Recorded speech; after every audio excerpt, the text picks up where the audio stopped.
अस्सलामुअलैकुम, मेरा नाम डॉक्टर सरमत है। मैं एज ए कंसल्टेंट पल्मोनोलॉजिस्ट हूँ निस्तर हॉस्पिटल पल्मोनोलॉजी डिपार्टमेंट में। ठीक है, आज हमारे साथ मौजूद हैं प्रोफेसर आज़म मुश्ताक साहब, हेड ऑफ़ द डिपार्टमेंट हैं पल्मोनोलॉजी निस्तर हॉस्पिटल के। तो सर वेलकम। आज जो हमारा टॉपिक है बहुत ही कॉमन टॉपिक है, तो पाकिस्तान में तो खैर बहुत ही कॉमन ये डिसीज़ है। तो सर इसके बारे में कुछ सवालात करेंगे इंशाल्लाह। सर ये बताएं COPD क्या चीज़ है? जी, और बहुत अहम टॉपिक आपने छेड़ा है। COPD chronic obstructive pulmonary disease, लेकिन आम फहम हज़रात के लिए बता दूं कि सांस की दायमी रुकावट, ठीक है, सांस की दायमी सोजिशी रुकावट सांस की नालियों की, और ये ज़्यादातर सिगरेट्स पीने से और लंबे अरसे तक जब सिगरेट पी जाए उससे, उसके अलावा पोल्यूशन और लकड़ियों वाला चूल्हा, बायोमास फ्यूल जो जलाते हैं गोबर, और उससे जो क्रॉनिकली जा के सांस में वो सोजिश पैदा करता है, सोजिश पैदा करके रतूबत पैदा करता है और फिर रुकावट हो जाती है। और फिर दायमी इसलिए कहते हैं कि जब एक दफ़ा ये बीमारी शुरू हो जाए तो ये आगे बढ़ती रहती है और इन बिटवीन अटैक्स मरीज़ नॉर्मल नहीं होता, जैसा कि अनलाइक दमा में होता है कि रुकावट तो उसमें भी है, लेकिन उसमें जब अटैक नहीं है तो मरीज़ ठीक महसूस करता है। लेकिन इसमें ये प्रोग्रेसिव है और ये बढ़ती जाती है और ये जिस्म के दूसरे ऑर्गन सिस्टम को भी इन्वॉल्व कर लेती है। सही।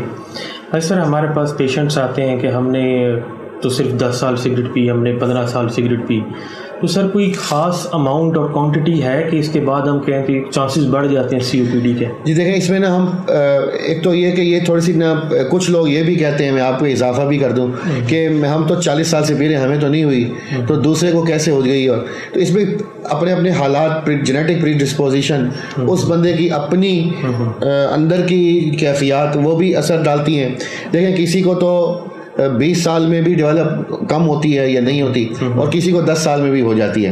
लेकिन हम नॉर्मली हम पैक ईयर्स कैलकुलेट करते हैं कि पैक ईयर ये होता है कि अगर 20 सिगरेटों वाला एक पैकेट डेली वो पिए 1 साल तक तो 1 पैक ईयर हो गया। इसी तरह लगाते जाएं तो 20 पैक ईयर के बाद ये चांस बढ़ता रहता है, हत्ता कि फिर चूँकि सेम जो एटियोलॉजी है, सेम प्रॉब्लम है और वजह उसकी सेम है, तो आगे जो लंग कैंसर वगैरह वो भी 20 जो पैक या स्मोकिंग के बाद वो बढ़ जाता है। या यूँ मैं कहूँ कि अगर एक सिगरेट 20 वाली डब्बी 20 साल तक पी है तो COPD का भी और लंग कैंसर का भी चांस ज़्यादा है। और अगर 20 सिगरेटों वाली 2 डब्बियाँ पी हैं 10 साल तक तो भी पैक ईयर हो गए 20, तो 20 चांसेस ज़्यादा। तो साल अहम नहीं है, डब्बी और अमाउंट जो पिया या हुक्का जो है, अब हुक्के की कोई ये कैलकुलेटेड नहीं है कि कितना धुआं जा रहा है, लेकिन एक जगह पे ये स्टडी हुई थी तो उनका ये ख्याल था कि 1 घंटा सिगरेट पीना जो है वो 50 सिगरेट पीने के बराबर है।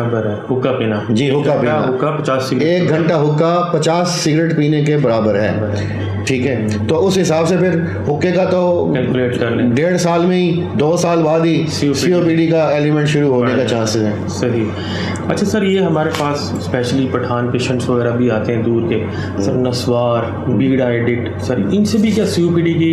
जी देखें, ये ना थोड़ा सा डायरेक्ट तो फेफड़ों को एकदम नहीं जाता, लेकिन एक नस्वार और उसका एडिक्शन जो है टोबैको किसी भी फॉर्म में, और वो सांस में जब वो नस्वार खा रहे हैं, सिर्फ पठान ही नहीं, हम यहाँ पे हमारे लोग भी बहुत खाते हैं, दूसरे भी सारे खाते हैं, ठीक है, वो कहीं पठान भाई नाराज ना हो जाए। अच्छा, तो ये चूँकि हमारे सारे भाई हैं तो हमने उनको साथ लेके चलना है। तो देखें, वो जब सांस में साथ जाता रहता है तो वो जाहिर है कि प्रॉब्लम, और उसमें एक और एडिशनल मसला है, जो माउथ का अल्सर्स, माउथ का कैंसर, गले के कैंसर, वो भी उसमें ज़्यादा बढ़ जाते हैं। और फिर ये ट्रबल सम चीज़ भी बार थूकना, और वो तो उसको भी ऐसी आदत को भी छोड़ देना चाहिए। नुकसान उसका भी लगभग अगर बराबर नहीं तो काफ़ी ज़्यादा नुकसान है जी। सर आजकल न्यू जनरेशन में ना सिगरेट जो है ना, वेपिंग, ये सारी चीज़ें, सर इससे भी क्या COPD का है? हाँ देखें, इस तरह हुआ कि टोबैको इंडस्ट्री के ऊपर बहुत सारे टैक्स लग गए, हमारे जैसे और आप जैसे लोगों ने अवेयरनेस पैदा की, बहुत सारे पढ़े लिखे आ गए हैं माशाल्लाह। उन्होंने कहा कि सिगरेट वाकई नुकसानदेह है।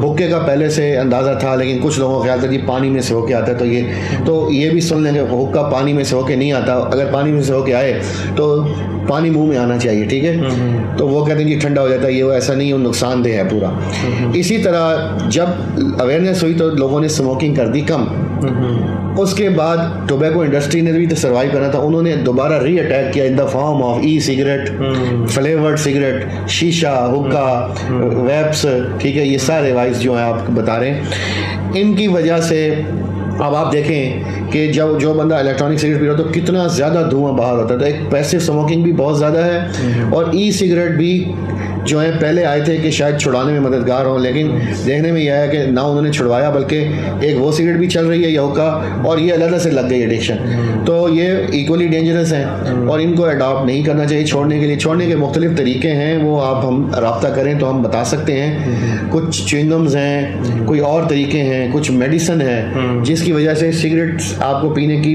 डिज़ायर या ख्वाहिश ही नहीं होती या कम हो जाती। लेकिन उसके लिए पहले ज़रूरी है कि विल पावर हो कि मैं छोड़ने को तैयार हूँ, और फिर वो थोड़ा जो 10-12 दिन साइड इफेक्ट आते हैं जैसे कब्ज है, इरिटेशन है, उसको बर्दाश्त करने के काबिल हो, और वो छोड़ने के बाद हमारे पास आए तो फिर हम हेल्प करते हैं। अगर वो कहे जी मैंने 1 महीने के बाद छोड़ना और आप अभी से गोली दे दें, तो ऐसा नहीं है, पॉसिबल नहीं जी। तो एक बड़ा अच्छा ये मैसेज सर ने दिया है कि सिगरेट आप छोड़ सकते हैं, we can quit smoking if we have will. अगर हम अंदर अगर कुव्वत है हमारे अंदर छोड़ने की, तो इंशाल्लाह हम छोड़ सकते हैं। साथ में फिर हेल्पिंग के लिए च्युइंगम्स भी हैं, कुछ मेडिसिन भी होती हैं, फिर साथ में इनकी जो है ना सेशंस होते हैं काउंसलिंग के, ये सारी चीज़ें होती हैं, तो इसमें आप छोड़ सकते हैं सिगरेट। सर ये दमा और COPD में जो मेजर डिफरेंस है, हम क्या आम हर बंदा तो कहता है दमा हो गया। जी जी जी, देखें मैं इसको करेंगे आम बंदों के लिए मैं ये कहता हूँ कि जो दमा तो अक्सर लोग जानते हैं, सांस की तंगी, सीटियाँ बजना, सांस में रुकावट, सांस लेने में दुश्वारी, ज़रा सा चलने से सीटियाँ, सांस में तंगी,